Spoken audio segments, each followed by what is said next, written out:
La présentation d'aujourd'hui, je ne suis même pas sûr que je puisse appeler ça une conférence.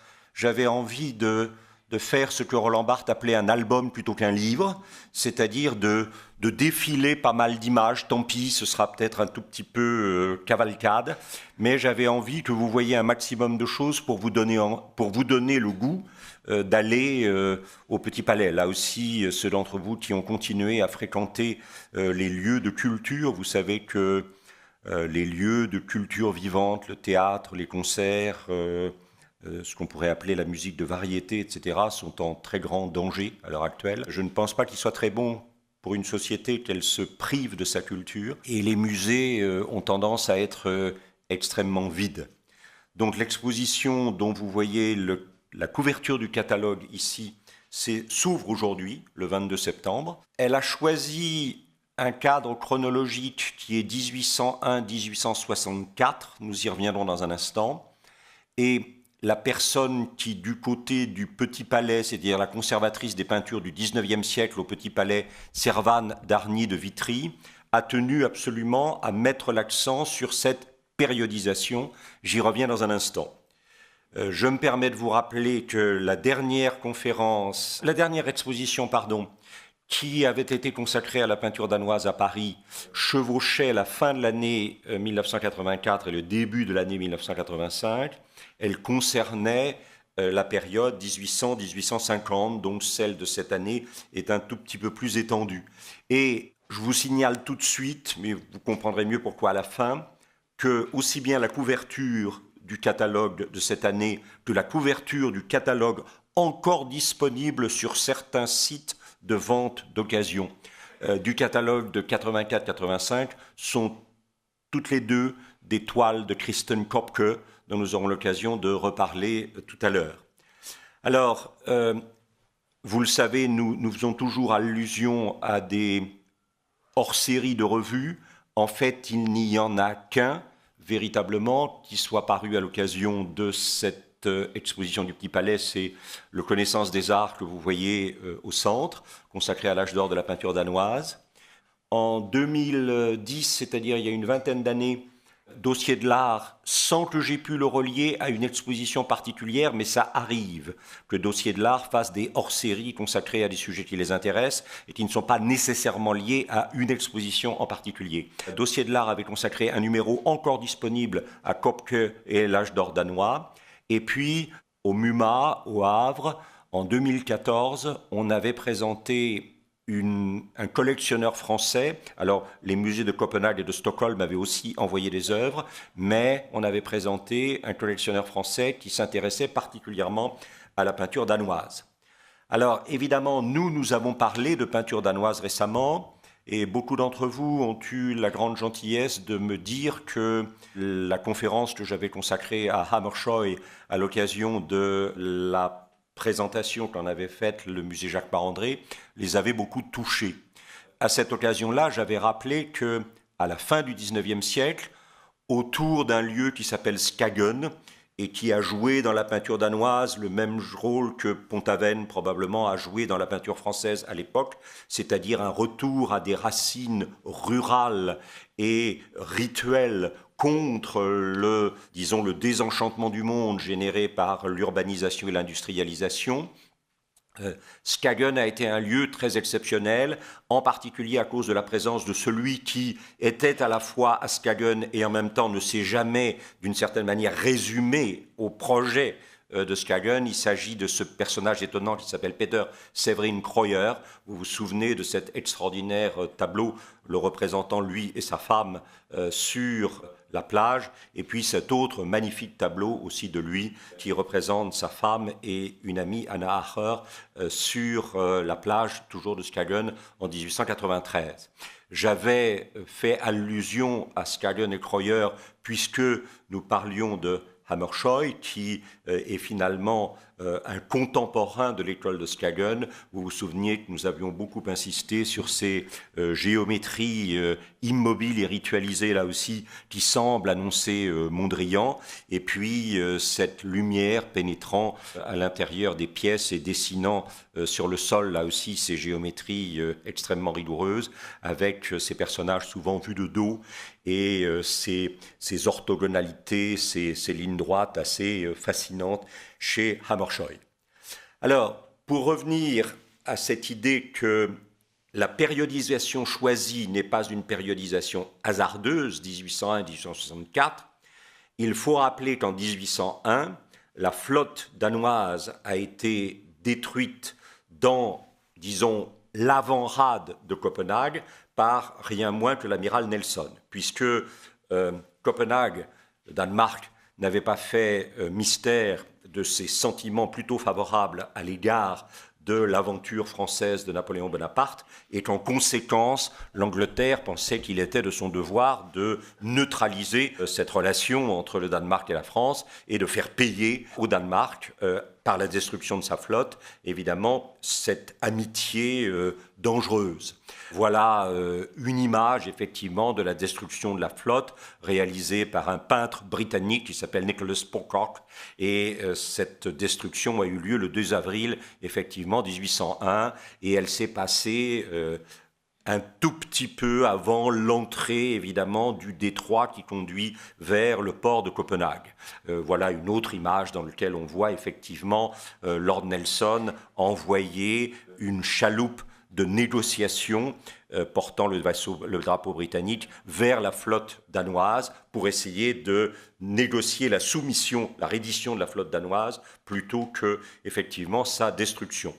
Il semblerait que le Danemark n'ait pas très bien compris la leçon, puisque en 1807, la flotte anglaise est arrivée, alors là, carrément au large de Copenhague, et depuis les bateaux de guerre anglais, elle a systématiquement bombardé la ville de Copenhague elle-même.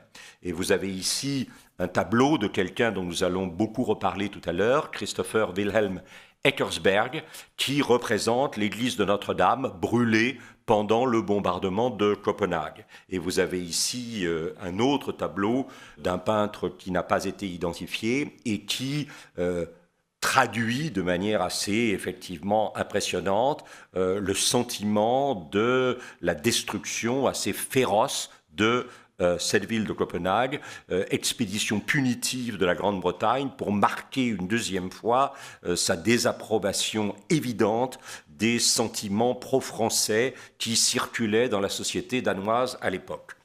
Alors, le résultat de ces deux faits de guerre, en 1801, la destruction de la flotte danoise par Nelson, en 1807, le bombardement assez terrifiant de Copenhague, c'est que en 1813, et en particulier le 5 janvier, donc très tôt dans l'année, l'État danois a fait faillite.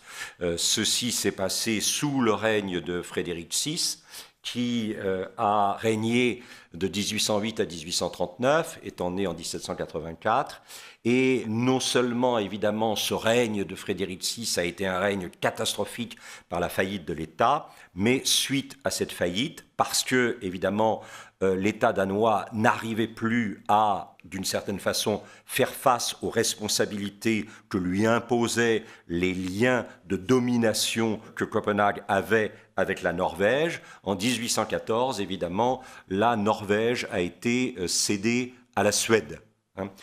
Dans un premier temps, je vous ai rapporté ici une image qui représente l'Assemblée constituante norvégienne de 1814, dont la valeur esthétique est pour le moins limitée, mais vous avez là cette idée que le but des Norvégiens n'était pas d'échapper au joug danois pour tomber sous le joug suédois. Le but était véritablement de devenir indépendant. Mais en 1814, En dépit des décisions prises par l'Assemblée constituante norvégienne, le Danemark s'est bien retiré, mais la Suède n'a pas supporté que la Norvège soit indépendante et elle a donc pris le pouvoir en Norvège. Ceci, évidemment, d'un côté, l'effondrement de l'entité territoriale danoise par la perte de la Norvège, l'effondrement financier de la faillite dont nous avons parlé, a conduit évidemment à la réunion d'une assemblée constituante qui a pensé une nouvelle manière de faire fonctionner le pouvoir politique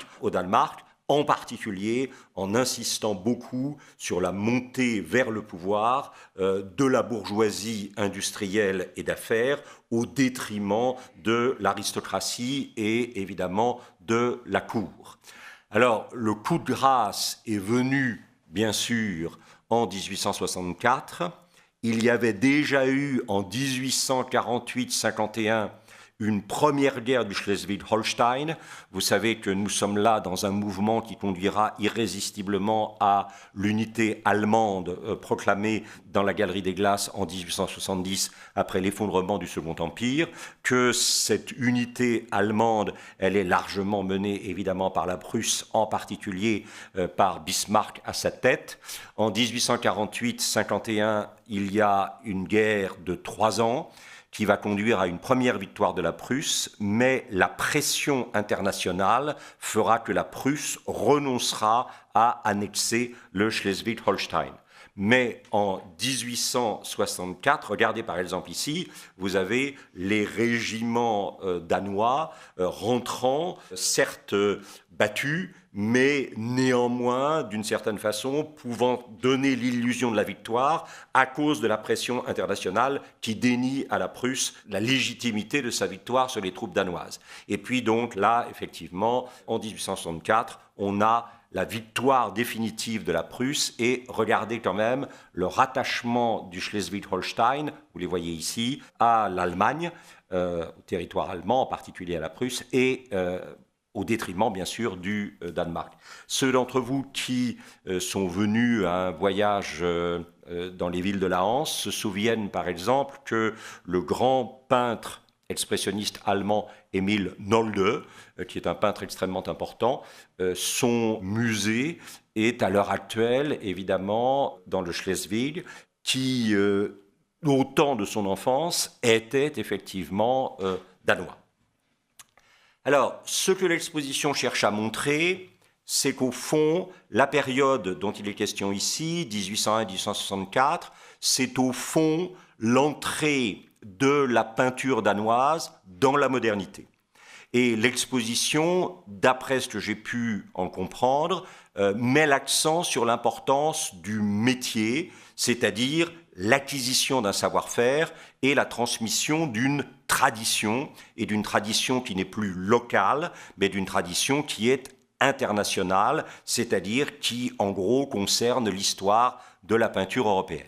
Et dans cette importance du métier, vous le savez probablement tous, le sommet de toutes les formations académiques, quelles qu'elles soient, que ce soit l'Académie de Saint-Luc à Rome, que ce soit effectivement l'École académique des beaux-arts à Paris, que ce soit The Royal Academy à Londres, présidée par son premier président, Joshua Reynolds, etc. L'idée, c'est que le sommet de la formation d'un peintre bien formé, c'est le nu académique sur modèle vivant. Et parmi les peintres dont nous parlerons aujourd'hui, il y a ce peintre qui s'appelle Wilhelm Ferdinand Benz, qui naît en 1804 et qui mourra en 1832. Beaucoup de ces peintres sont morts jeunes. Et vous avez, c'est un portrait de lui par Kopke en 1830, 2 ans avant sa mort. Et j'aime beaucoup ça, puisque vous avez la représentation ici de la classe de peinture sur nu modèle vivant, réalisé par Benz le 15 avril 1826, terminé par Benz. Regardez l'étudiant qui est au premier rang, se tourne vers vous pour vous introduire dans la toile, d'une certaine manière. Il vous regarde en train de regarder la toile. Et ainsi, le lien organique est créé entre vous et vous voyez que le modèle nu est ici et que, bien sûr, tous les artistes sont en train de travailler, chacun a son carton à dessin, etc. Alors, ceci me rappelle irrésistiblement, évidemment, ce tableau de Johann Zoffany, vous savez, ce peintre allemand installé en Angleterre, qui, en 1771-1772, a réalisé ce tableau qui s'appelle « Les académiciens de la Royal Academy ». Et ce que vous voyez nettement, c'est que quand Zoffany essaie ou cherche à peindre un moment particulièrement signifiant de l'histoire de la Royal Academy anglaise récemment formée, il présente justement la classe de nus sur modèle vivant. Et alors, ce qu'il y a d'extrêmement intéressant, c'est qu'en Angleterre, 2 femmes appartenaient à la Royal Academy à ce moment-là. Alors, ça, c'était dans la constitution de la Royal Academy, les femmes se voyaient interdire cette classe. C'est-à-dire que le sommet de la formation académique d'un artiste leur était dénié.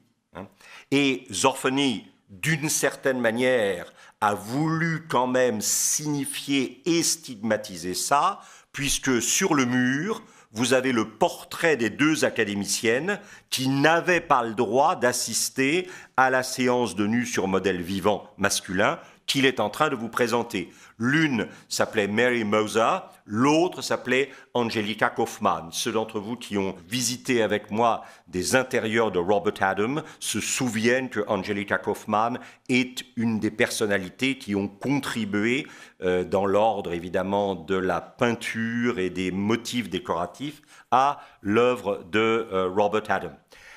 Alors, Wilhelm Benz, dont nous venons de voir la représentation de cette classe, montre bien ici que le nu sur modèle vivant est très important, puisque vous avez ici un modèle qui est en train de poser, un modèle masculin dont évidemment le sexe est clairement montré, ce qui, à l'époque, devait provoquer comme l'ombre d'une agitation. Nous allons reparler longuement de Carl Christian Constantin Hansen. Je l'appellerai maintenant Constantin Hansen parce que c'est la manière dont il est connu dans l'histoire de la peinture. Né en 1804, mort en 1880, c'est une des rares trajectoires picturales très longues. Et Hansen vous représente ici un modèle masculin dans l'atelier de quelqu'un que nous avons déjà vu et dont nous allons reparler dans un instant, et qui est effectivement Eckersberg.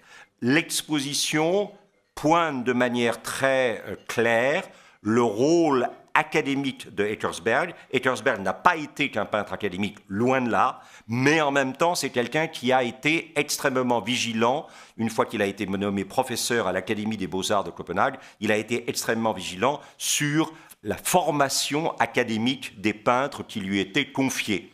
Et vous voyez qu'ici, il n'y a pas simplement le modèle masculin, mais il y a aussi le modèle féminin, puisqu'ici, il ne s'agit pas d'un tableau qui décrirait une personne qui serait d'une certaine façon le commanditaire du tableau, ou que connaîtrait le commanditaire du tableau, ou qui évoquerait une scène quelle qu'elle soit.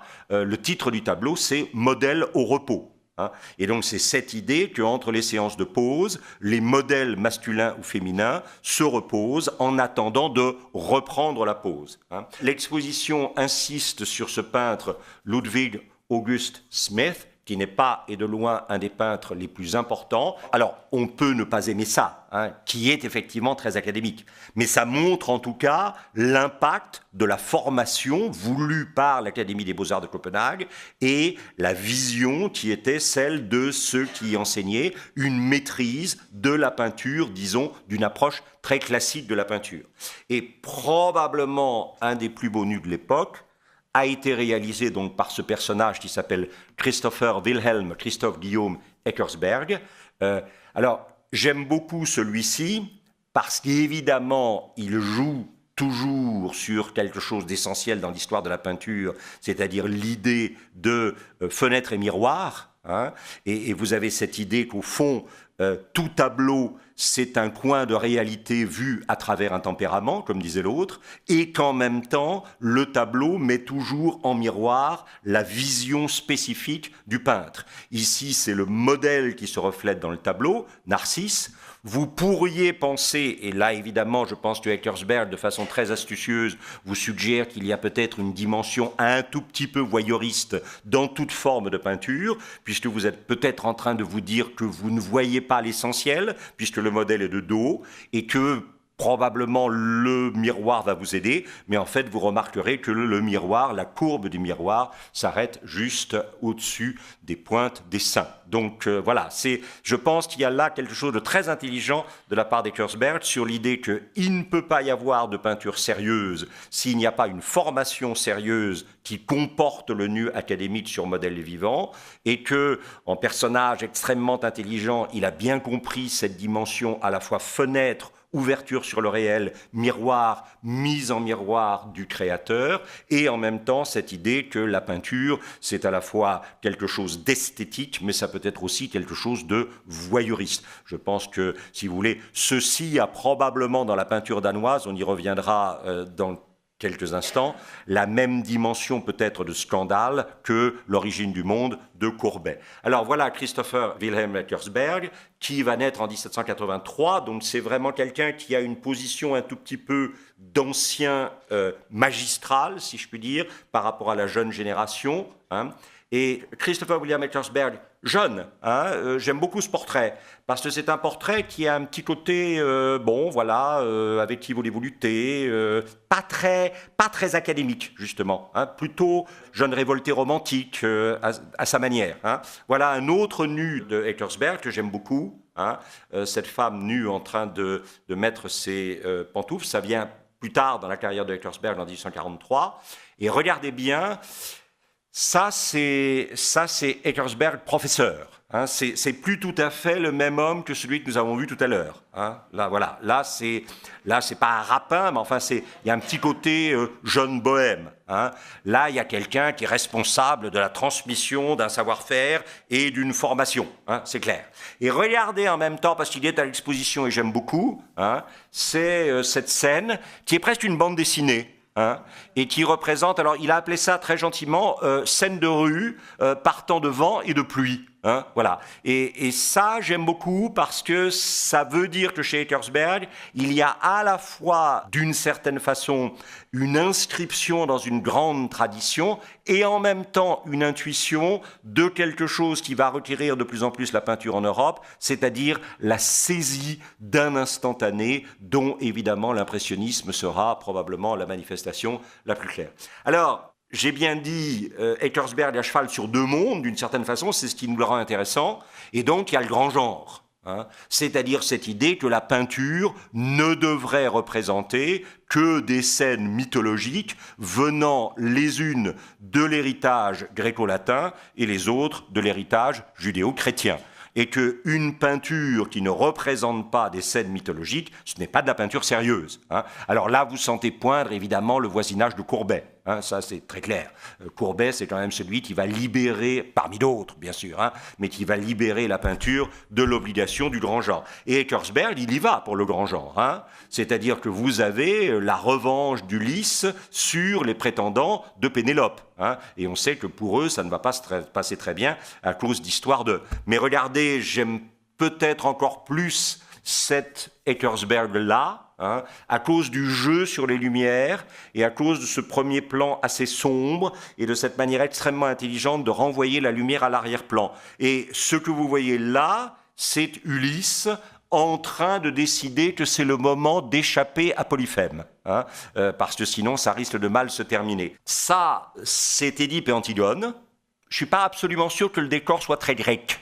Hein, je vois plus un décor de forêt danoise autour de, pas très loin, en allant vers l'île de Mône ou des choses comme ça. Hein, voilà. Mais justement, c'est ça qui est intéressant, c'est cette conjonction de l'obligation de faire du grand genre et une aspiration à une des formes essentielles de la modernité, on le sait, qui est le paysage, c'est-à-dire le moment où on va renoncer au grand genre ou au portrait pour parler de plus en plus du paysage. Et bien sûr, vous avez un membre de la jeune école de peinture danoise, Heinrich Hedlin, qui va revenir à la grande tradition de Pline l'Ancien et des anecdotes de peinture, et qui vous rappelle l'histoire de Dibutade, la fille du potier de Corinthe, qui, sachant que son amoureux va partir à la guerre et qu'elle risque de ne jamais le revoir, va profiter, dans certains cas, de la lumière du feu, dans d'autres cas, comme ici, de la lumière du jour, s'apercevant que le visage, le profil du visage de l'homme qu'elle aime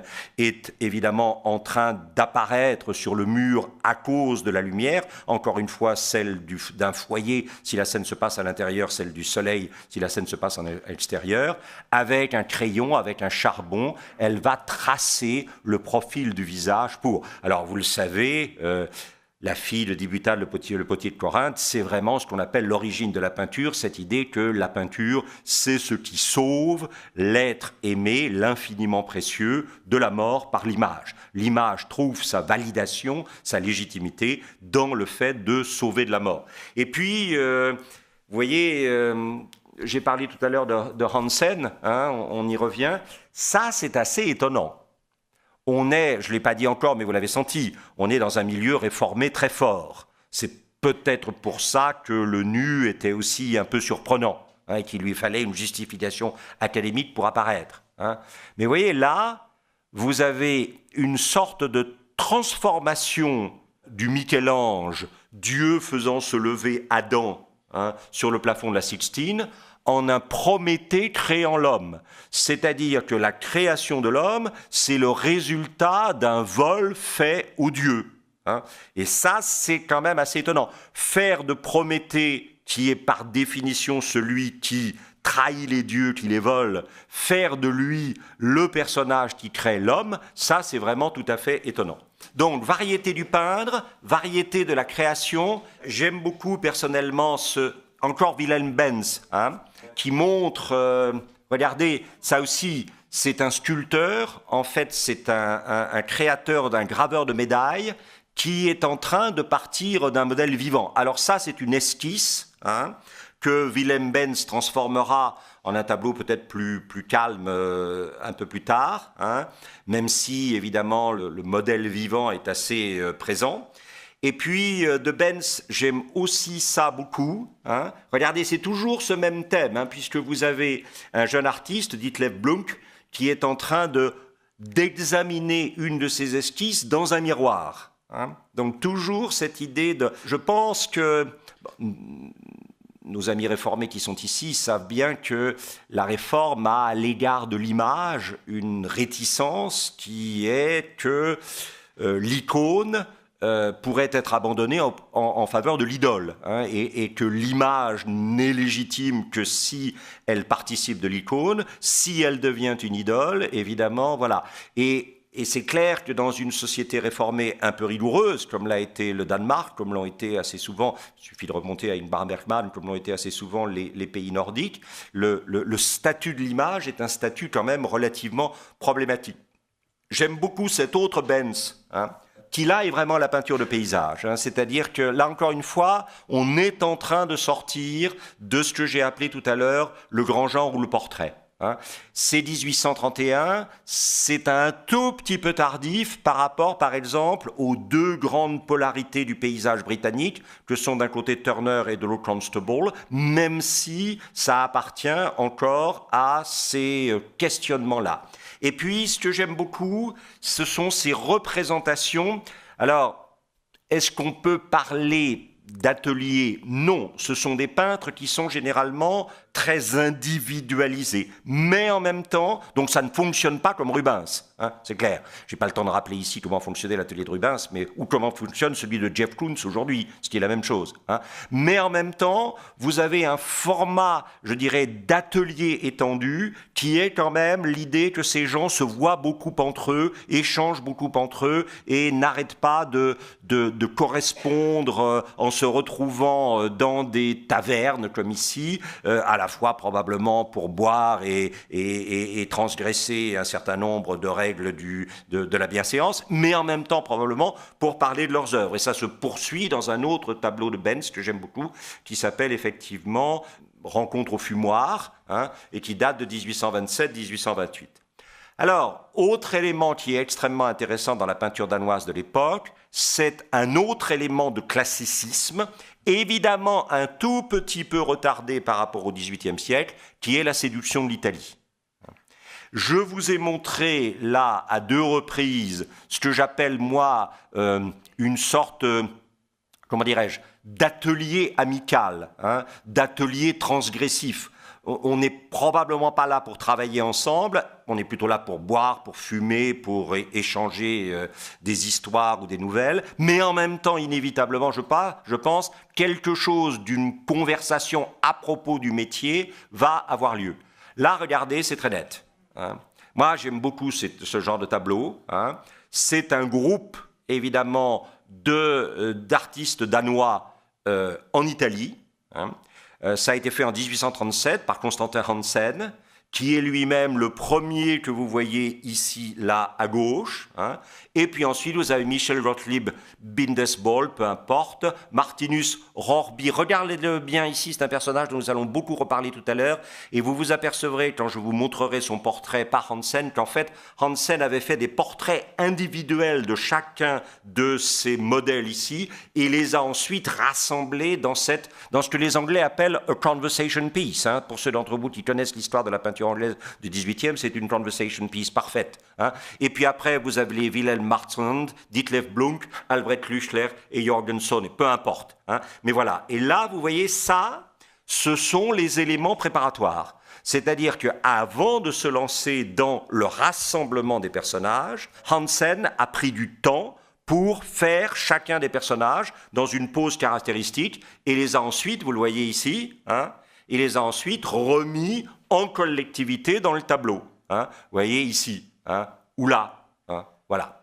Alors, dans cette séduction de l'Italie, pour les peintres danois, même si elle vient un peu tard, un peu tardivement finalement, mais si elle fonctionne, il y a évidemment la présence tutélaire.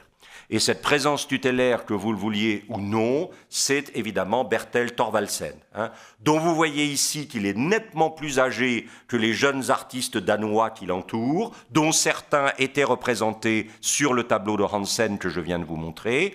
Et vous avez là un très beau portrait de Thorvaldsen jeune par Eckersberg, dont nous avons parlé tout à l'heure. Thorvaldsen est né en 1770, il est mort en 1844. Hein.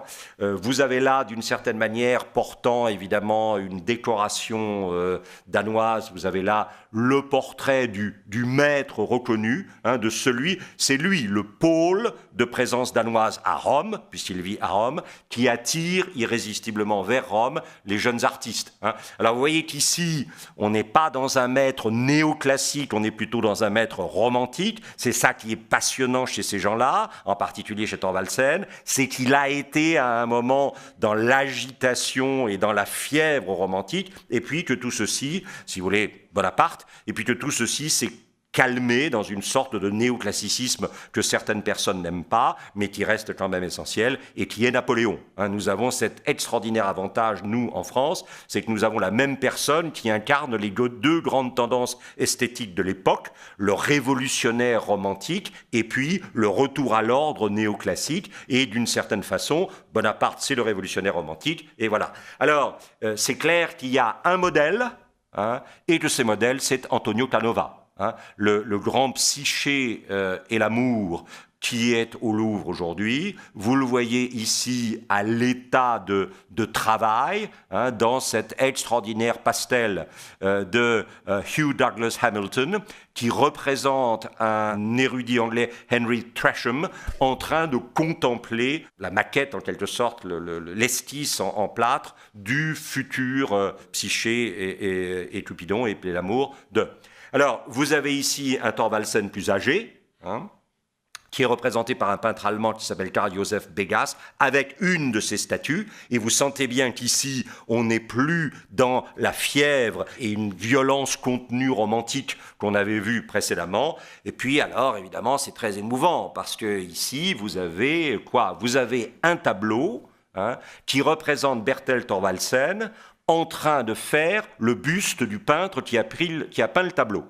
Et vous voyez, c'est des échanges, c'est vraiment des circulations. Et ce peintre, évidemment, nous est connu à nous puisqu'il s'appelle Horace Vernet, qui travaillait à Rome à l'époque. Et donc, le tableau est d'Horace Vernet et il représente Thorvaldsen en train de sculpter le buste d'Horace Vernet. Voilà. Et Thorvaldsen est un remarquable, évidemment, dessinateur. Ici, vous aviez un Agamemnon sur le point de se battre avec Achille. Et puis ici, vous avez Vénus et Cupidon, bien sûr, portant les flèches forgées par Vulcain. Deux grandes statues de Thorvaldsen.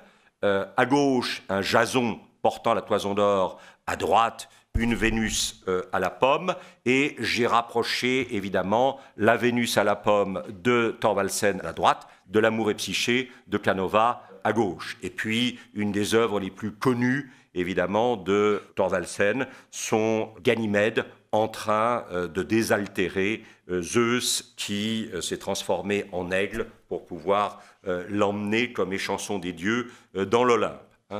Alors, on retrouve évidemment ce modèle nu féminin ici par Constantin Hansen, que l'on ne voit plus dans l'atelier, mais que l'on voit évidemment dans le décor de l'Antiquité romaine, ça c'est clair. Donc vous voyez que le nu académique sur modèle vivant est maintenant transféré dans un décor d'une certaine manière d'époque.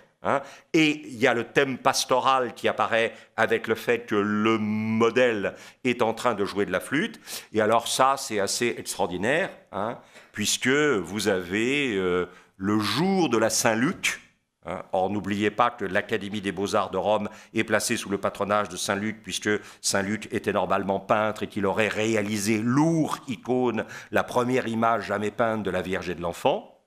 Et donc, le Saint-Luc est le patron des artistes, et vous voyez le 18 octobre 1826, jour de la Saint-Luc, le monsieur qui est en rouge et blanc ici s'appelle le pape Léon XII, et il rend à Thorvaldsen l'honneur de le visiter dans son atelier. Vous voyez qu'il y a derrière ici une statue effectivement du pape lui-même, et vous le savez, pour ceux d'entre vous qui sont allés à Copenhague, il y a un ensemble assez extraordinaire d'un très grand Christ de Thorvaldsen accompagné de ses 12 apôtres. Vous avez ici, alors en 1838, Thorvaldsen est retourné vivre entre ses parents le reste de son âge, il est mort en 1944, et là vous avez l'accueil triomphal que lui a réservé le Danemark, avec évidemment cette arrivée de Thorvaldsen dont le bateau est accueilli. Regardez l'arc-en-ciel, qui signifie que voilà, les dieux sont de retour. Et pour ceux d'entre vous qui connaissent Copenhague, vous avez bien sûr le musée Thorvaldsen, qui est un des musées fondamentaux de Copenhague qu'il faut absolument voir si on veut aller au Danemark. Alors, la séduction de l'Italie, elle est très forte. Elle va se jouer non seulement autour de Thorvaldsen, mais autour de sujets de lumière et de couleur. D'abord, vous avez évidemment le sujet de la Rome antique avec Constantin Hansen, dont j'ai parlé tout à l'heure. Alors, Constantin Hansen, il est né à Rome, il n'est pas né au Danemark, parce que son père est un peintre danois, mais qui a énormément circulé en Europe. Et alors là, vous avez quelque chose de très émouvant. Peut-être certains d'entre vous l'ont reconnu immédiatement. Il s'agit de Constance Mozart. C'est un des rares portraits que nous ayons de la femme de Wolfgang Amadeus Mozart et qui est peint par le père de Constantin Hansen, Hans Hansen, ici. Le tableau est aujourd'hui conservé à Salzbourg. Vous avez aussi un portrait de deux jeunes hommes qui sont parents de Mozart qui a été réalisé par. Alors, nous entrons maintenant dans l'œuvre de Hansen que personnellement j'aime beaucoup. L'Arche de Titus à Rome. Là, vous avez véritablement cette idée de gens chez qui la romanité n'est pas arrivée et pour qui la romanité est le comble finalement à la fois de l'exotisme et en même temps de la culture. Donc ici, l'Arche de Titus à Rome, j'aime beaucoup le point de vue qui consiste non pas à se poser devant l'arc de Titus, mais à le voir de côté. En laissant simplement deviner l'arcature centrale par l'organisation du tableau. Ce qu'on appelle parfois le temple de Vesta, qui est en fait le temple de Hercule victorieux, avec derrière l'apparition inévitable des coupoles baroques. Il s'agit probablement plutôt de San Andrea della Valle que de Saint-Pierre même, mais j'aime beaucoup cette idée évidemment de cette architecture circulaire de Hansen, avec des ciels qui sont essentiellement des ciels méditerranéens. Hein, là, on est véritablement dans quelque chose qui va, par exemple, hanter Nietzsche, hein, cette qualité de la lumière méditerranéenne qui est fondamentale chez Hansen, qu'on trouve ici avec le temple de la Concorde et l'arc de Septime Sévère. Et puis alors, ce rappel quand même qui est intéressant, qu'avant l'invention de la peinture en tube, il n'est pas possible de peindre sur place. Hein, on fait, parce que sinon la peinture sèche et qu'on n'y arrive pas. Hein. Donc on fait des esquisses, vous avez ici le temple de Minerve sur le forum de Nerva à Rome, et ensuite on rentre dans l'atelier et on fait évidemment le tableau définitif. Donc le travail du peintre est toujours en deux temps. Premièrement, une constatation du regard sur place, et puis ensuite une élaboration de ce regard en atelier, bien sûr. Et ça j'aime beaucoup, parce qu'il s'agit de Eckersberg et il s'agit d'une vue de l'intérieur du Colisée. Hein. Vous devinez au fond du tableau le Colisée et en même temps vous avez au premier plan tout un tas de choses qui se déroulent à l'intérieur du Colisée. Alors il s'agit peut-être de processions de repentance en souvenir des premiers martyrs chrétiens qui ont été, etc.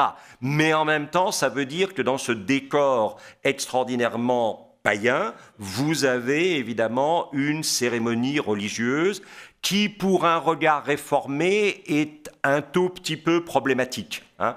Et alors, je vous rappelle que cette manière d'habiter l'Antiquité par du contemporain, de poser la question du rapport entre le très ancien et le contemporain, on le trouve bien sûr chez quelqu'un comme Hubert Robert, où vous avez ici aussi une vision du Colisée en 1790, et où ce lieu, qui a été le lieu de toutes les grandes festivités tragiques romaines, devient le lieu d'une vie quotidienne ordinaire dans ses ruines. Eckersberg, la très belle vue à travers les trois arches du nord-ouest du troisième étage du Colisée, où Rome, dans sa réalité à la fois historique et contemporaine, apparaît encadrée par le romain. Alors, il y a pour ces réformés, je l'ai dit, ce que j'ai appelé un peu, voilà, un exotisme médiévo-catholique, hein, parce qu'on ne peut pas dire que le Moyen-Âge a laissé quelques traces au Danemark, mais évidemment, rien de l'ampleur de la tradition romane, de la tradition gothique, par exemple, de l'Europe de l'Ouest et de l'Europe méditerranéenne. Et donc, pour un peintre du Nord, cette présence d'un art médiéval, roman et surtout gothique, et puis évidemment de tout un ensemble de cérémonies religieuses non familières qui se déroulent dans ces décors, est important. Hansen encore dans l'intérieur de Santa Maria sopra Minerva, hein, ou évidemment ici un cloître abandonné toujours par Hansen, et ici une des 6 études que Hansen a réalisées pour un tableau qui devait s'appeler l'intérieur de l'église de Saint-Laurent hors les murs, près de Rome. Hein. Il aurait fait entre 125 et 130 études préparatoires. Donc vous sentez l'importance du métier. Hein. Quand quelqu'un fait 125, 130 études préparatoires pour une toile, on n'est pas là non plus dans quelque chose, et je ne dis, loin de moi l'idée de dénigrer la pratique, effectivement, ce qu'on appellerait le deux chic, c'est-à-dire cette idée du geste qui, tout d'un coup, immédiatement, va trouver, effectivement, sa justesse sur la toile. Non, mais il y a un immense travail. Et d'ailleurs, regardez, Eckersberg se souviendra du travail de Hansen et réalisera, lui, une vue de Saint-Laurent hors les murs, qui est une sorte d'hommage à Hansen. Donc ça, c'est très intéressant. Vous avez le même sujet qui est utilisé par Eckersberg pour montrer à quel point Hansen lui importe. Et ça, j'aime beaucoup. Hein. C'est effectivement cet endroit à Rome, l'Arca Coeli, voilà. Et alors, ce que j'aime beaucoup là, c'est qu'on ne sait plus si c'est du touristique ou s'il y a de l'abstrait. L'escalier devient presque un moment abstrait. Et alors c'est très intéressant parce que on va voir qu'entre peintres, il y a des allées et venues constantes. Mais j'aime beaucoup vous connaissez bien sûr, hein, c'est ce qui permet d'arriver bien sûr par le côté, par le petit chemin qu'on voit à droite, là, vous allez arriver évidemment au Capitole, hein, au musée capitolin aujourd'hui, mais l'escalier a une espèce de puissance dans l'image que je trouve personnellement étonnante. Alors, on va passer assez rapidement, juste pour vous donner une idée, hein, Saint-Pierre-aux-Liens, Hansen. Ici, Eckersberg, le porche de la Villa Borghese à Rome. Regardez ce très beau, moi je suis très, c'est Eckersberg aussi, hein, cette vue des jardins de la Villa Borghese, avec cette citation latine qui reste fragile, évidemment, au-dessus des colonnes cannelées doriques, hein, que la douceur du courant n'empêche personne.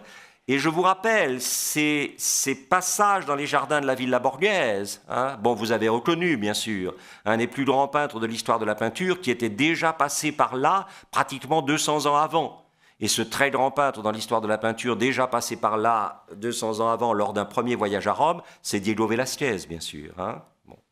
Alors, il s'agit évidemment pas de la Villa Borghese, de la Villa Médicis, mais cette fascination pour des jardins de villas renaissantes, reprises constamment, ou ici, hein, qui est, je suis désolé, alors certains d'entre vous vont rire bien sûr beaucoup, si vous voulez trouver une Serlienne parfaite, elle est là, hein, ne la cherchez plus. Hein. Et regardez cette qualité de la lumière, de la terre, de la végétation dans cette rue de Rome par Hansen, ou dans ces jardins de la Villa Albani qui est située au sud-est de Rome. Et puis Hansen lui-même va s'en aller plus loin. Hein. Il va remonter au nord de Rome pour suivre le cours du Tibre, hein, ici à Acqua Acetosa. J'aime beaucoup ça et je préfère encore celui-ci, hein, que je trouve très beau, avec ici une capacité de travailler l'huile. Jean-Jacques Mailloux, auquel je dois énormément et qui a été la grande présence de la redécouverte de la peinture anglaise dans son très beau livre chez Skira il y a maintenant 40 ou 50 ans, Jean-Jacques Mailloux disait que ce qui était fascinant chez Turner, c'était le sentiment que certaines de ses huiles ou de ses aquarelles ressemblaient à des pastels et le contraire. Hein. Et là, je trouve qu'il y a un côté dans cette huile, quelque chose qui est tout à fait de l'ordre du pastel. Et puis, au-delà de Rome, vous aviez Naples, hein, puisque je vous rappelle qu'à partir de 1749, 50, 53, Naples va exercer une fascination à la fois par le Vésuve, hein, et aussi, bien sûr, par la découverte progressive des ruines, d'abord d'Herculanum, puis de Pompéi, dont on a même oublié ce qu'elles sont. Hein. Et ici, vous avez évidemment par Kopke, dont j'ai déjà parlé, qui est un peintre qui demeurera pour moi le peintre le plus important de tout ce groupe. Hein. Vous avez ici une représentation du forum à Pompéi avec le Vésuve à l'arrière-plan. Nous terminerons par des scènes de Kopke complètement enracinées dans la tradition danoise, dans l'espace danois. Mais Kopke n'est revenu à l'espace danois qu'après avoir fait le voyage d'Italie, bien sûr. Hein. Et vous avez là, alors voilà son portrait, hein, lui aussi a vécu très peu de temps, en 1810-1848. Le tableau que vous venez de voir date de 1833. Il a été passionné par la baie de Naples. Hein. Il y a réalisé de nombreux et superbes dessins préparatoires pour ses œuvres. Et je ne vous cache pas que j'aime beaucoup ça. Hein. Je trouve ça, il y a des qualités de bleu, de vert, de gris qui sont très étonnantes. C'est la baie de Naples. Alors, dites-vous aussi, bien sûr, qu'il y a un aspect, j'allais dire un peu stupidement, folklorique. C'est-à-dire qu'on découvre dans le voyage d'Italie des pratiques, par exemple de jeux folkloriques, etc., qui sont complètement nouveaux pour les regards de ces voyageurs et de ces peintres danois. Hein. Regardez par exemple ici une esquisse faite sur le Molo à Naples, hein, où vous avez un homme du peuple qui est en train de réciter, hein, avec l'aide d'un livre, hein, le Roland furieux, hein, de l'Arioste. Et vous voyez, ça c'est quelque chose qui fascine un peintre danois. Cette idée qu'un homme du peuple est capable de déclamer devant d'autres hommes du peuple qui sont absolument fascinés une des œuvres les plus complexes et en même temps les plus riches de toute l'histoire de la littérature de la Renaissance italienne. Ceux d'entre vous qui m'ont accompagné dans les villas palladiennes, vous savez que le Roland Furieux de l'Arioste ou le Jérusalem délivré du Tasse fournissent un certain nombre de sujets pour les fresques, par exemple, des Tiepolo ou pour les fresques des disciples de Véronèse qu'on va retrouver dans les villas palladiennes. Et regardez monsieur le curé, qui se demande là ce qui est en train de se passer. Et puis, regardez comment on compose, c'est ça qui est étonnant. Ça, c'est pris sur le vif, pratiquement. Regardez, ça, c'est une étude préparatoire. Et finalement, dans la version définitive, celle qui est peinte, vous retrouvez tout un tas de choses de la version préparatoire, sauf que monsieur le curé a disparu. Et le jeune homme qu'on avait traité en esquisse à un moment après la première esquisse, eh bien, on va le réintégrer dans la totalité du tableau. J'aime beaucoup ça. Je trouve que... Alors, je ne sais pas du tout ce qu'ils auront évidemment mis à l'exposition. Alors, toujours le Vésuve derrière, qui est l'autre grande attraction. Pourquoi est-ce qu'on va à Naples? Parce qu'il y a la source du néoclassicisme, finalement, ces fameux vases étrusques qui n'avaient rien d'étrusque, qui vont inspirer à Wedgwood l'ensemble deuxième grand porcelainier de la deuxième moitié du XVIIIe siècle européen avec Meissen, qui vont inspirer à Wedgwood tous ces décors néoclassiques, et puis la fascination du sublime dans la théorie de Burke et de Kant, qui est évidemment l'éruption du Vésuve, cette idée que l'homme est tout petit et fragile dans une nature qui peut faire des choses comme ça. Et ça, c'est le vrai sublime. Ça, c'est le vrai sublime de Wright of Derby, 1776-1780. Évidemment, une éruption du Vésuve, avec au premier plan les hommes réduits à l'état de toutes petites choses fragiles qui s'enfuient devant la puissance de la nature. Et alors, regardez, colonne du temple de Neptune à Paestum par Hansen, temple d'Athéna à Paestum, d'un côté. Regardez le jeune berger, ça c'est de la pastorale. Regardez comment on passe du sublime temporel des ruines au pittoresque qui va mieux se vendre. Parce que ça se vend pas mal. Ça, c'est un peu plus difficile à fourguer. Mais si vous arrivez à mélanger les deux, ça part très bien. Et c'est comment, en introduisant un motif pastoral, vous allez faire passer le sublime temporel des ruines à une vision à un genre qu'on appelle le pittoresque. Et vous vous souvenez de mon Eckersberg tout à l'heure?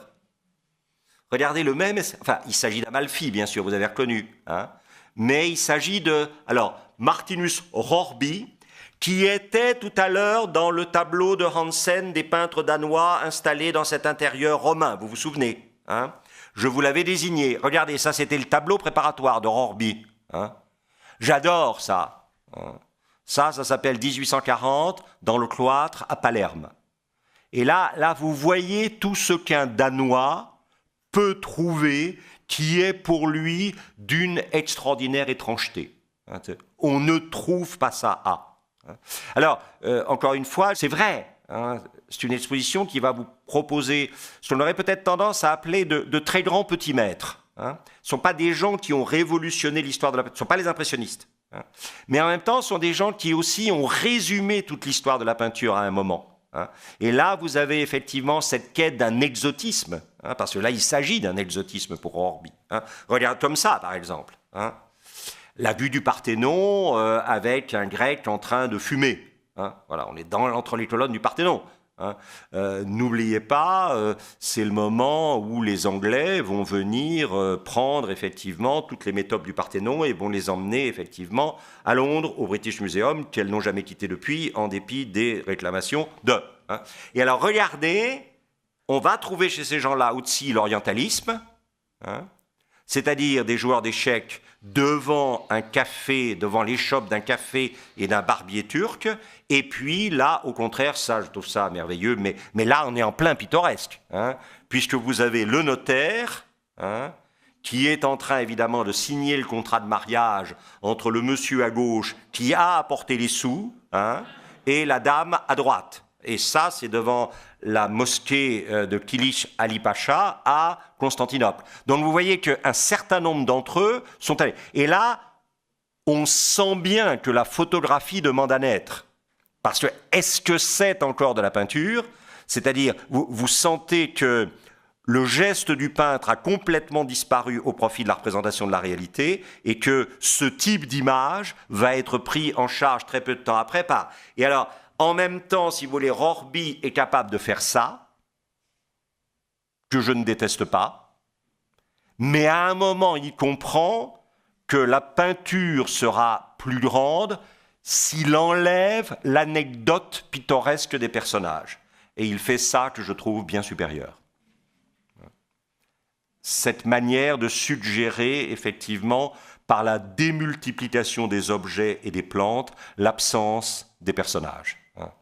Le même Rorby, d'ailleurs, est capable de vous faire cette vue de son atelier à Copenhague, et vous voyez que ce n'est pas tout à fait le même type de ciel, je vous le rappelle. On peut mieux comprendre pourquoi. Et du coup, vous avez de Christian Kopke ce tableau que j'aime beaucoup, et qui est au fond une des questions que se pose cette peinture.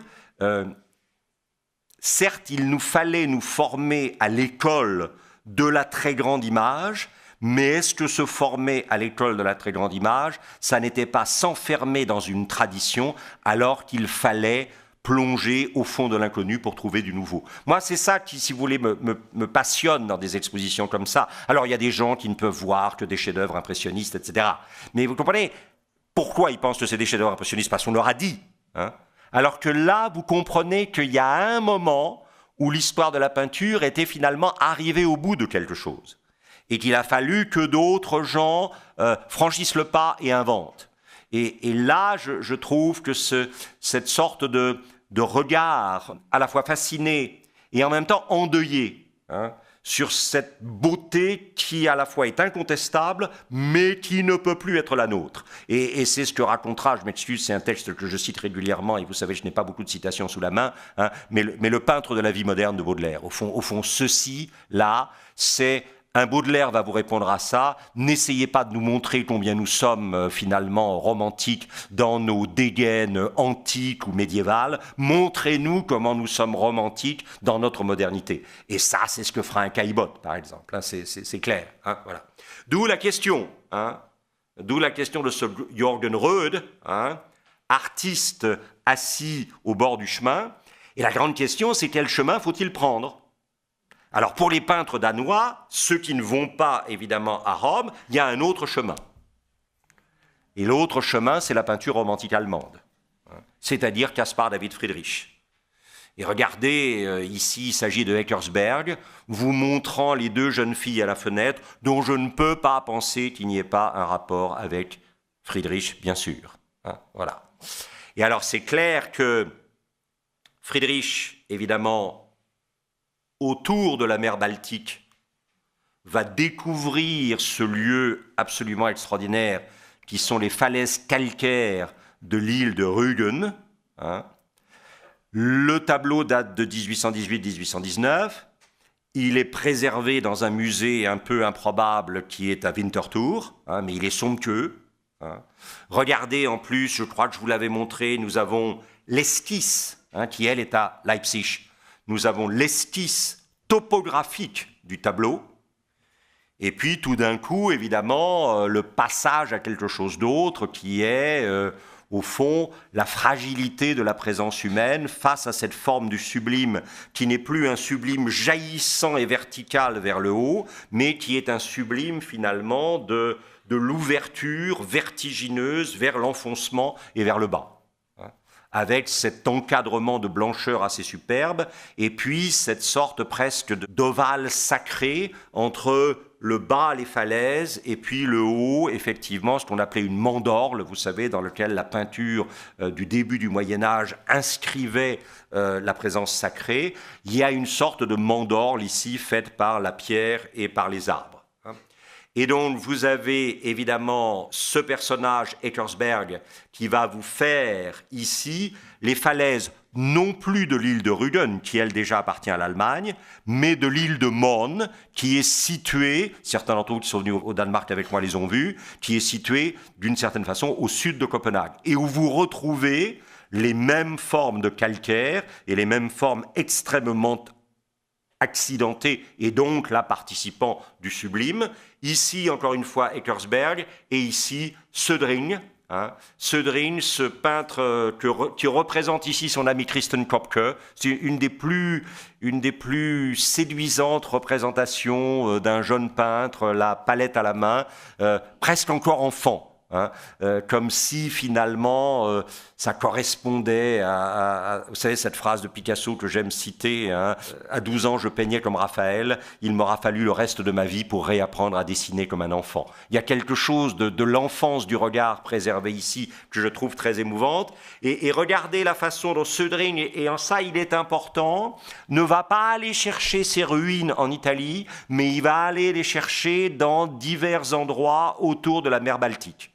Et là, je pense que ce genre de ruines n'ont pas tout à fait l'importance de ce que je vais vous montrer, mais elles n'existeraient pas sans ce que je vais vous montrer, c'est-à-dire le sublime du temps qu'on trouve dans l'abbaye dans une forêt de chênes, 1809-1810, de Caspar David Friedrich. Et regardez à nouveau chez Södring ces formes très très étonnantes, avec la blancheur. Ça, d'une certaine façon, c'est l'équivalent du Vésuve, c'est-à-dire le sublime méditerranéen, qui est un sublime de feu et d'explosion, et ici ce sublime de forme tourmentée et de blancheur. Alors, ce serait stupide de parler d'une blancheur mallarméenne, mais quand Mallarmé dit qu'il n'y a rien de plus terrifiant finalement que le blanc, parce que le blanc, c'est l'absolu du neutre, eh bien, on retrouve des choses comme ça chez Södring.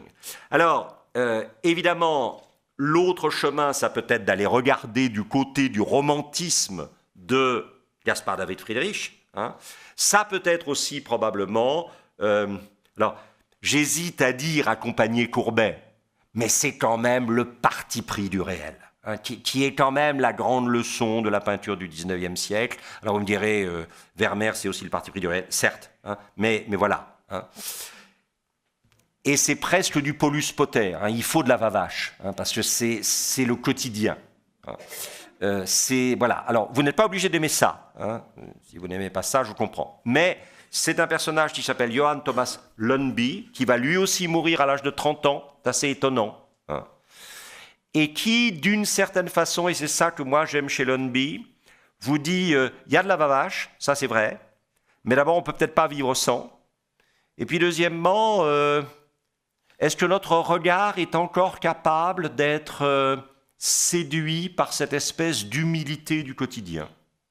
Pas les dragons mais les vaches, pas les abîmes mais la prairie. Et le travail d'un regard... n'est-il pas de se détourner du spectaculaire pour aller trouver le spectaculaire dans le simple, et du coup, vous avez toutes ces images. Alors, quelquefois, évidemment, c'est là où il y a un musée à Copenhague qui est très important, qui s'appelle la Ursprung Collection, où vous trouvez, les Ursprung ont accumulé à la fin 19e, début 20e, une série de tableaux de cet âge d'or danois qui vaut à elle toute seule le voyage. Et regardez, j'aime assez ça, parce que ça, c'est... Vous comprenez, il aurait fait que des vavaches et des prairies, au bout d'un moment, bon, voilà, il y aurait un petit soupçon de...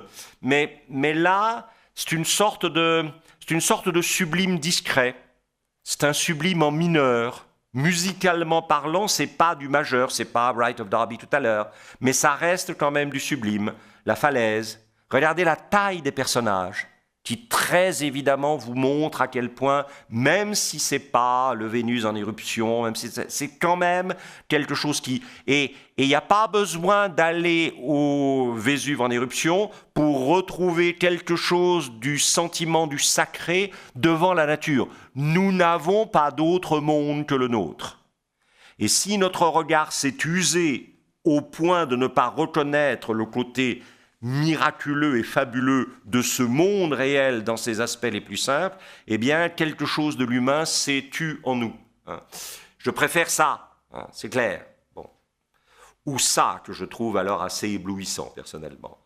Une espèce de représentation de marais salants, ou en tout cas de terre reconquis sur l'eau, avec ce banc vide au premier plan. Enfin voilà, là aussi, alors là, incontestablement, il me semble qu'il y a un rapport avec Constable, hein.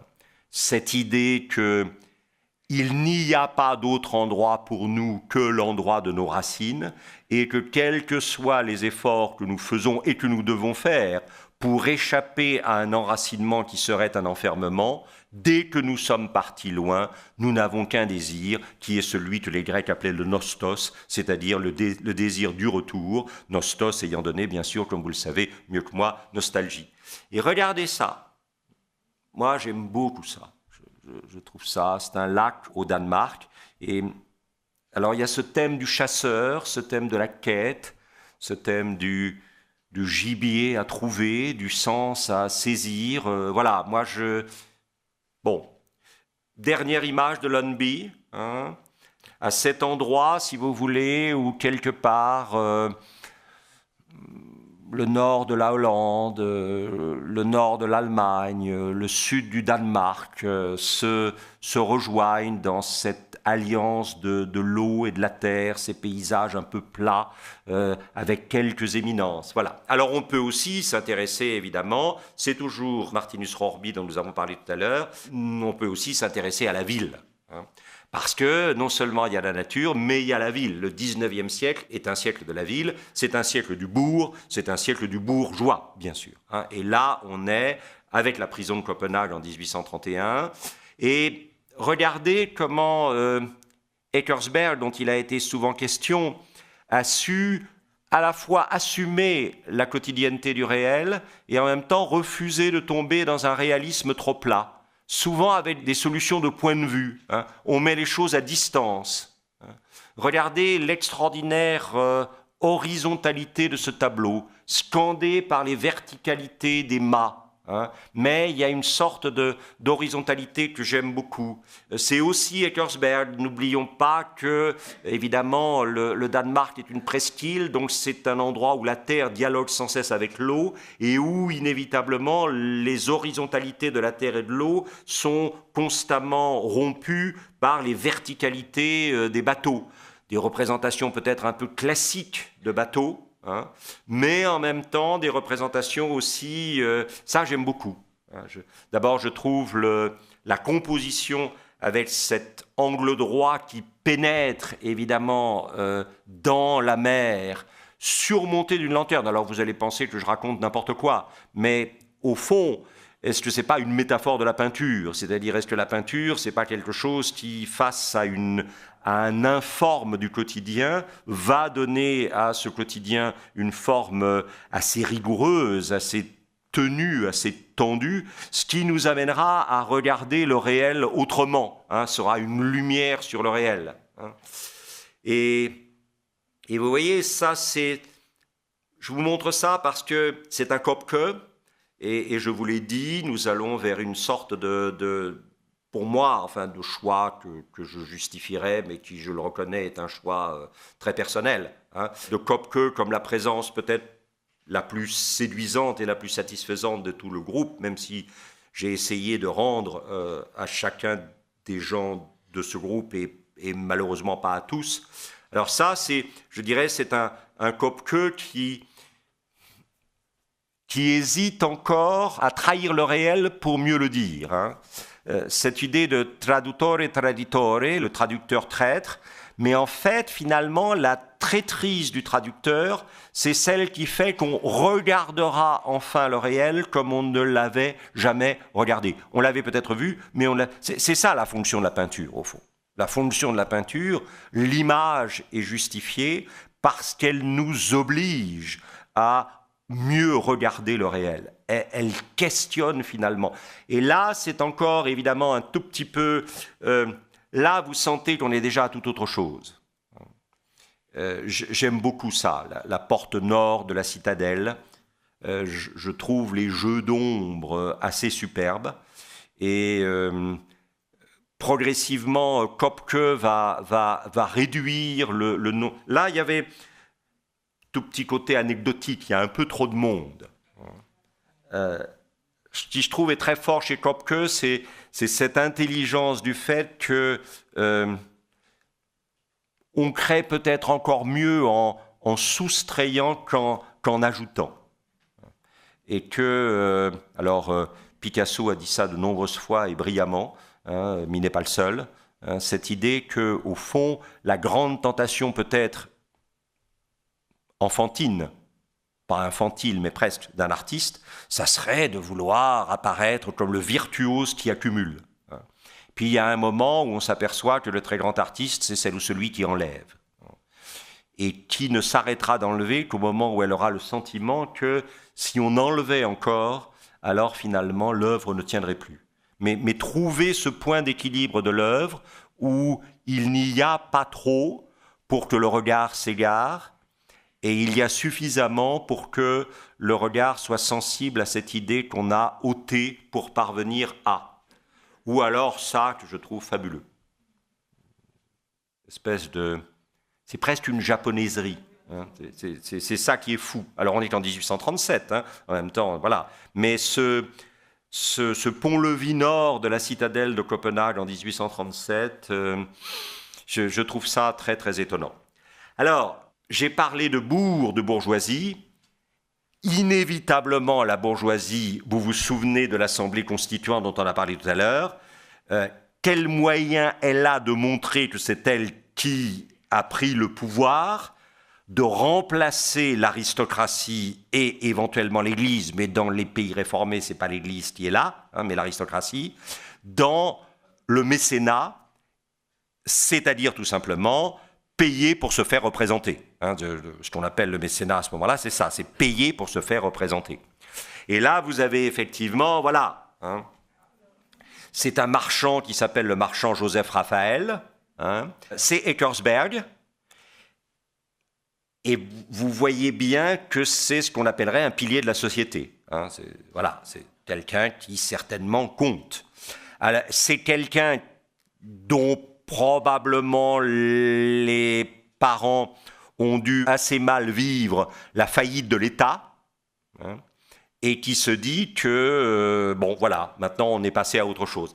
Alors, Benz, dont nous avons parlé plusieurs fois, ce que j'aime beaucoup chez lui, mais peut-être parce que ça me rappelle des choses de peinture américaine, c'est ce côté un tout petit peu naïf. Vous le voyez, le côté un peu naïf, hein? C'est-à-dire, vous voyez bien que c'est une... Vous n'avez pas l'illusion du réel. Hein, vous voyez bien que c'est une image. Et ça, c'est très lié à la réforme. Hein. On peut, à la rigueur, avoir des images, pourvu qu'il soit clair que ce sont des images et qu'elles ne donnent pas l'illusion de la réalité. Hein. Si une image donne l'illusion de la réalité, elle est perverse. Si une image se donne à voir techniquement comme image, alors, d'une certaine façon, elle est plus justifiable que. Hein. Et de Benz, encore, j'aime beaucoup ça. Hein. Qui me paraît, là aussi, refuser... Est-ce que c'est une histoire de moyens picturaux? Est-ce que c'est une histoire de détermination?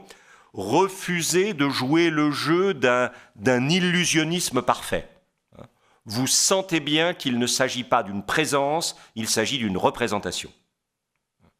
Alors que, si vous réfléchissez à ce que nous avions dit sur Léonard de Vinci il y a quelques... Qu'est-ce qui nous trouble dans la Joconde? C'est probablement l'illusion, certes brève et fugace, mais toujours renouvelée, d'une présence.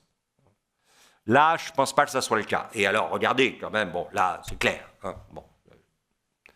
Il y a quand même des gens qui sont des piliers de la société. Hein, voilà, c'est clair. La société, elle tient grâce à eux. Et elle ne tient pas grâce au roi, elle ne tient pas grâce à l'aristocratie, elle ne tient pas grâce à l'Église forcément, sauf elle tient grâce à éthique protestante et origine du capitalisme. Hein, c'est-à-dire que ces gens-là sont responsables de l'œuvre créatrice volontairement jamais achevée de Dieu. Dieu s'est retenu de créer le monde parfait pour que l'homme puisse le porter à sa perfection par son travail. La fonction du travail de l'homme, c'est de porter la création divine à sa perfection, non pas que Dieu n'aurait pas pu le faire, mais que Dieu s'est retenu de le faire pour que l'homme trouve sa place dans. Et alors évidemment, là aussi, c'est très important, je trouve, les portraits d'enfants. Cette idée que dès l'enfant... Alors, ça mélange à la fois une vision totalement individualisée du salut et en même temps quelque chose de rousseauiste. Il y a derrière ça, il y a l'influence d'un Rousseau, et il y a probablement aussi cette idée que ce n'est pas tant par l'appartenance à une communauté que chacun fait son salut, c'est par la manière dont elle ou il répond à l'effusion de la grâce divine adressée à elle ou à lui spécifiquement et à personne d'autre. À charge pour elle ou pour lui, par son travail, de démontrer la manière dont elle ou il a su percevoir et répondre à la grâce divine. Et c'est pas tant une question d'innocence, à mon avis, qu'une question d'idée que, au fond, l'aventure individuelle du sens, elle démarre dès le début de l'existence humaine. La question du sens que se pose tout être humain, elle n'est pas renvoyée au moment où. C'est Rilke qui disait qu'il fallait toujours regarder le sérieux avec lequel les enfants jouent. Mais il y a quelque chose de très profond là-dedans. Ça, c'est la fille de Kopke, peinte par Hansen. C'est assez étonnant. Alors, l'impressionnisme nous habituera à ça. Mais je ne suis pas absolument sûr que, si vous pensez à des représentations d'enfants, je pense à Velázquez en particulier, vous avez des représentations d'enfants généralement accompagnés du nain ou du fou, qui posent des questions sur le statut social de... Là, il y a une sorte de réduction à l'individualité que, alors, tout ça grandira. C'est Eckersberg, bien sûr. Ce sont les deux filles aînées de Mendel Levin-Nathanson. Quel rapport entretiennent-elles avec l'oiseau? Je vous laisse réfléchir à tout ça. Et par contre, je reviens à Benz, dont j'aime beaucoup les portraits de femmes âgées. Je trouve qu'il y a une... Alors, c'est un peu fou. On n'arrive pas à savoir si c'est une sorte de distance critique un peu ironique. Pourquoi cette femme, à son âge, va-t-elle mettre ce genre de coiffe qui pose... Mais justement, je trouve qu'il y a là quelque chose de très émouvant. Comme si, au fond, face à l'expérience tragique du vieillissement, il y avait toujours cette tentation de la mascarade, du travestissement, qui ont une dimension à la fois dérisoire et en même temps un peu tragique. Voilà, on retrouve ça ici aussi. Et on a chez Eckersberg ce très beau portrait qui est peut-être une de ces modèles italiennes, peut-être une bourgeoise de Copenhague. Je trouve la finesse et la perfection du dessin et des impressions sur la robe assez magnifiques. Voilà, je voulais terminer avec Kopke pour vous présenter... alors d'abord, j'aime beaucoup ce tableau qui représente les marches du jardin qui conduisent à son atelier. Là aussi, le vide. Voilà. Ensuite, cette construction assez étonnante de cette vue de la fenêtre avec le toit de la maison d'à côté qu'on voit ici, puis la cheminée qui apparaît, et dans le lointain, ces grandes horizontalités ponctuées de ces grandes verticalités, comme si, sous couvert de faire une représentation réaliste, Kopke était en train de réfléchir à ce qui fait la base de toute peinture, c'est-à-dire l'affrontement entre des lignes contradictoires à partir duquel va pouvoir se déclencher l'image. Ça, j'aime beaucoup. C'est le fameux château de Frederiksborg au crépuscule. Ceux d'entre vous qui sont allés au Danemark, vous avez forcément visité Frederiksborg. Et là, vous sentez quand même qu'il y a une qualité de coloriste chez Kopke qui est remarquable, qu'on voit aussi dans les détails. Quelquefois, cette qualité de coloriste qui était peut-être un tout petit peu démonstrative ici, mais j'aime beaucoup. Alors là aussi, j'aime beaucoup ça, qui est le même château de Frederiksborg, dont vous sentez tout d'un coup que la puissance ici se termine en une sorte de fragilité, comme si l'architecture était en train de se dissoudre quelque part dans la nature, et si elle se dissolvait dans une sorte de colorisme toujours nuancé de gris, de rose, de mauve, que j'aime beaucoup, comme ça, qui je trouve pour moi est un très très beau tableau. ce matin d'automne sur le lac Sorte-Dame, cette grande solitude, présence assez étonnante de l'oiseau, ici de l'échassier, mais cette grande solitude du personnage en train de marcher, et puis encore une fois, ces couleurs, ce rose qui n'est jamais mièvre, ce blanc-gris, ce mauve, ces ponctuations verticales face à devant cette horizontalité. Moi, je dois dire que alors ce sont de tout petits tableaux. Hein. Kopke ne peint pas pour des lieux publics. Ce n'est pas de là, mais ce sont des... On est dans l'état d'âme, bien sûr, et on est dans la toute petite chose. Et puis, ce qui, je crois, non sans raison, a servi d'affiche et de catalogue. Hein, Alors, on retrouve ce thème de la nation avec le drapeau, hein, qui, semble-t-il, figure à l'arrière-plan de l'exposition de manière très forte.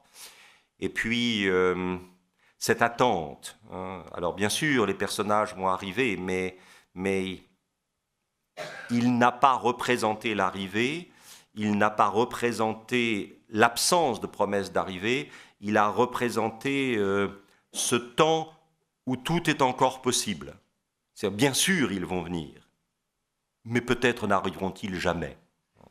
Et peut-être que finalement, tout est une question d'attente. Je ne peux pas m'empêcher, je sais que certains d'entre vous ont entendu et ont eu la gentillesse de m'en parler, une émission que j'ai faite sur les images de Pâques, mais je trouve ce matin de Pâques de Caspar David Friedrich, qui est, quand le baron Thyssen a acheté ça, il savait très bien ce qu'il achetait. Cette idée que on se fiche un peu du matin de Pâques, pourvu que tout matin soit une Pâques du regard. C'est-à-dire que d'un seul coup, la nature ressurgisse comme un miracle devant nos yeux.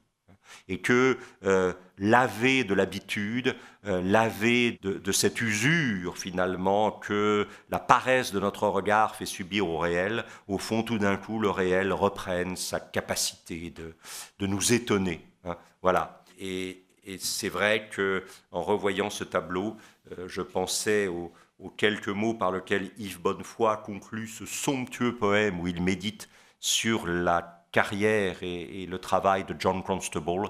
Il termine par ces 5 mots étonnants, dans rien que la lumière. Merci.